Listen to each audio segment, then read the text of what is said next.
Hey guys, I'm Tyler, and normally I review movies by reenacting them, but my good buddy Dark Hour, who I edit for on his channel, has been keeping me busy with his third and, thank God, final Accolade review that I didn't really have time to make reenactment footage or come up with stock clips for Twister, so I decided, and I've always wanted to do one of those live streams where I just got out of the theater and just off the cuff gave my thoughts on it, like kind of like Brad Jones and his midnight screenings. Those used to be my favorite reviews to watch back when Channel Awesome was in like peak form. So I thought, you know what, why not give this a go, seeing as how my thoughts are going to be fresh in my mind. I can get my review out to you guys early or on time, however it really works with the YouTube system. As you can tell, this is my first and possibly only time ever doing this because I have no idea how this is going to play out. But this is my review of Twisters, a movie I had anticipation for just based on the trailer. I have only seen little bits of Twister, the original, on TV, and to be honest, I really didn't like what I saw. I didn't think there was as much Twisters as they had anticipated. There was a lot of nerdy storm chasers just sitting around talking about shit that we really don't care about. Like, it's a separated couple we know for a fact are going to get together. The uptight fiance, who we all know is wrong for the guy, and he's going to ditch her anyways. And like I said, those 90s nerd cliches that people complain about on Big Bang Theory, but not this. I always found that incredibly inconsistent. They were always the same to me. But long story short, I wasn't a big fan of that. But when I saw the trailer for this, I thought, okay, it looks like they've upped the ante with the Twisters. They got, in my opinion, more charismatic actors, and the scope of it just looked massive, especially from the director of Minari, of all people. So I had expectations for this to at least be the Top Gun Maverick of Twister, right down to the fact that Joseph Kosinski came up with the story for this, and Glen Powell was the star. And I can't say this is a bad movie, but the things that I was expecting and the things I wanted most, it took a long time to really get there, in my opinion. But I'm going to start off with the things that I like, because in all honesty, there are a fair bit. The Twister sequences that everyone wants to see, you need to see them on a theater to really get the immersive experience, because whenever they're in a wide shot, whenever they're in a close-up, the tornadoes themselves look massive in scope. You know it's CGI. There's really no alternative. God, it would be something if they got real tornado footage, but you'd have to be Christopher Nolan crazy in order to get that accomplished. But long story short, the reason to see this movie is for the tornado sequences. They are a lot of fun. The music is insane. The camera work is effective. And to me, the best moments are when we really get the perspective of these Oklahoma cities, the buildup from hearing the tornado sirens, the Miranda signals on their phones, having everyone just hurtle the fuck out of there in stampedes, cars just crashing into things. And of course, getting the entire perspective from the shelters once the tornadoes actually hit them. Those scenes were the most suspenseful because you actually got the everyday average citizen perspective along with the storm chasers, because they are still vulnerable. They obviously do not anticipate dying at any given moment. So those scenes were absolutely effective. And if there's any reason to see this movie from a character perspective, it is definitely Glen Powell. This guy is charismatic as hell, even with the most cliched backstory and character attributes. You know, from first glance, he's built up as like the douchey know-it-all. This one really builds him up as basically the Mr. Beast of storm chasers. He's got the merchandise, the online following, his own camera crew following him everywhere. But later on, deep down, you know for a fact that he's got a heart of gold. He's the most charitable of the storm chasers, giving away stuff for free. And when he does interact with Daisy Edgar-Jones, that's when she really shines the most. Like, the scenes where Daisy Edgar-Jones thrives is when she has chemistry with Glen Powell, because the two of them really fit well together naturally. And to be honest, if it was just Edgar-Jones and Powell working alongside his storm chasing team throughout the entire movie, that would be awesome. But that's not what we really get. For the first half, you see, first of all, the first 5 minutes start off with a pretty basic backstory. Her storm chasing team is on a mission, a bunch of them die, she feels responsible, and you know that stuff going in. And There were one or two people in that I felt sad that they died, mostly because I liked those actors to begin with. But that was really the only reason I cared for the team members that died. And to be honest, they're the only major characters that do die. Beyond that, most of the casualties are people in the background, or there was seriously a scenario like that scene in the trailer where there's a stampede at like a rodeo. Horses are going through the crowd, trampling people.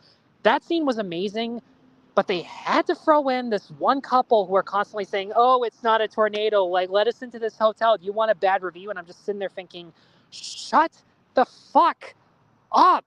This does not need to be in the scene. Why are you throwing comic relief in the scene that is legitimately tense? You can make the argument that there are real people like that. They're always idiots. But I mean, this is a movie. This is a popcorn movie. We don't need shit like that. And of course, they get into a car, take a wild fucking guess what that happens. Minor spoilers, but really, it deflates the tension. You're better off knowing that shit.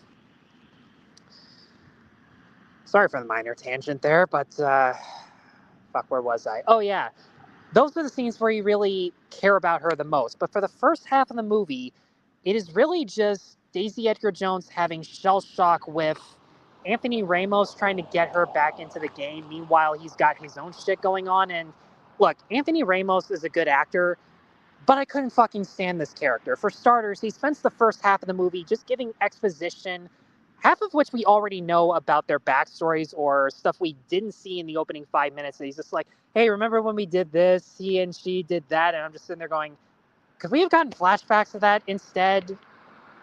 I mean, really, is that too much to ask? And then they have the nerve to throw in a twist surrounding the storm chasers that she initially teams up with, Anthony Ramos's team. And this really pissed me off because the director said that they didn't have any climate change references because he didn't want to preach a message. And I thought, okay, that's good. Guess what? They preach a message about something completely different because, long story short, there's this rich guy with a cowboy hat and a bolo tie who was going around to battered up homes and businesses saying, "We'll take care of this." Meanwhile, he's just going to screw them out of their money. And I'm just sitting there going, not preaching a message, huh? And look, I know some people are going to say, well, again, that does happen, but I came to watch a movie about storm chasers chasing tornadoes.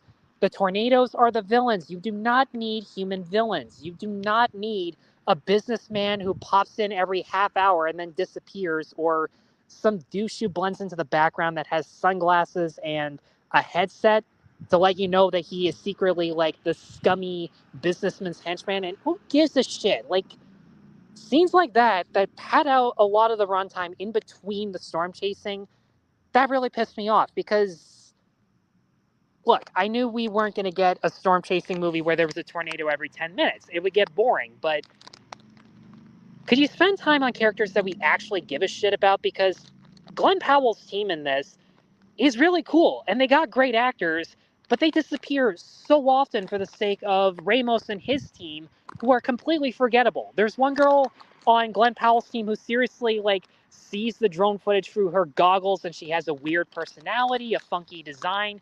You got fucking Katie O'Brien driving one of the cars. I didn't even recognize her, and she disappears. Honestly, like, the best storm chasing team in it is barely in it. So it just seemed like a complete, huge waste opportunity. And to be honest, kind of like this live stream, because I ironically don't have that much to say about it. Other than the stuff that you do want to see, like the tornado sequences, are a hell of a lot of fun. And through the cinematography, the scope of it, the sound design in an IMAX theater especially, like the seats did shake, and that provided a lot of intensity. But I also wonder if that would hurt things on rewatch, because unless you have a really good surround sound, you're not going to feel the exact same effect of these sequences at home.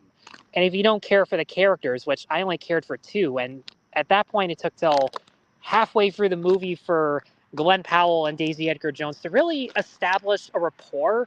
For the first half, they do that back and forth where they're snarky to each other, but they still have good chemistry. And those scenes were definitely awesome. And I'll say this, when Glen Powell actually introduces himself and he has that really cool catchphrase in the trailer, like, "If you can feel it, ride it," like, that stuff was awesome. More of that, please. But no, we don't get that kind of we don't get that kind of cheesiness. We get the cheesiness that died in the 90s, and honestly, for good reason.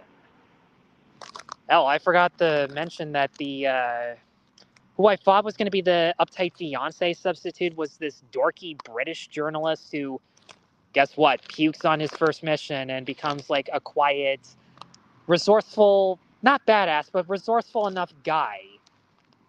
Even though he's just like the dork with glasses. And when they settle on 90s cliches, that's when I can't stand Twisters. But when it gives you the goods that you expect from a movie.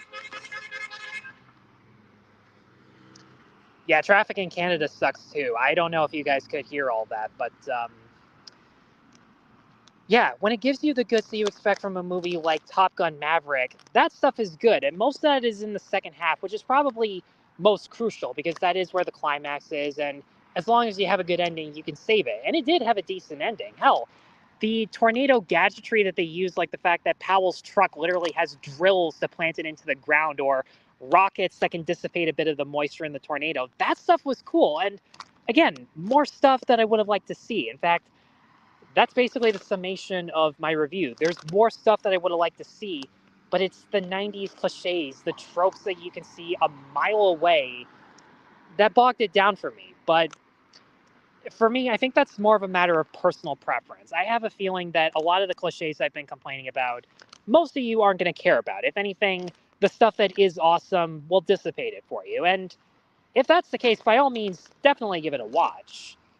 And yeah, I would recommend you guys check it out at least once on IMAX, especially to get that full experience. And you can make up your own mind on this one, because I'll admit, I wasn't raised on disaster movies, and the ones I have seen, I don't really care about because the humans in it are so generic, and there are side villains that are humans because of greed and corruption when you have a fucking tornado or a tsunami or an earthquake that is enough of a villain. But no, you need like hammered in messages about environmentalism and greed, at which, you know, it's nice that he didn't throw in a message about environmentalism, but you swapped it out for something else and just said, well, there's no message. Yeah, there is. It's a true message, but I'm not looking for a message about a movie for people who chase tornadoes, for God's sake. So yeah, that's basically my full summary of Twisters.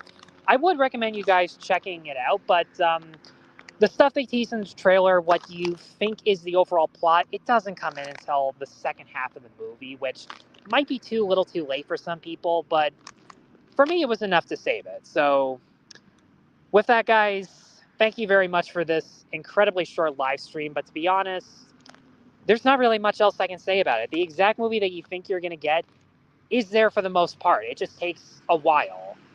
But in any case, let me know in the comments once this is re-uploaded what you think about Twisters, whether you like it more than Twister or if you think the original is better. Let me know. Be sure to like and subscribe. Check me out on Patreon and buy me a coffee. And I'll see you guys in the next review. Take care.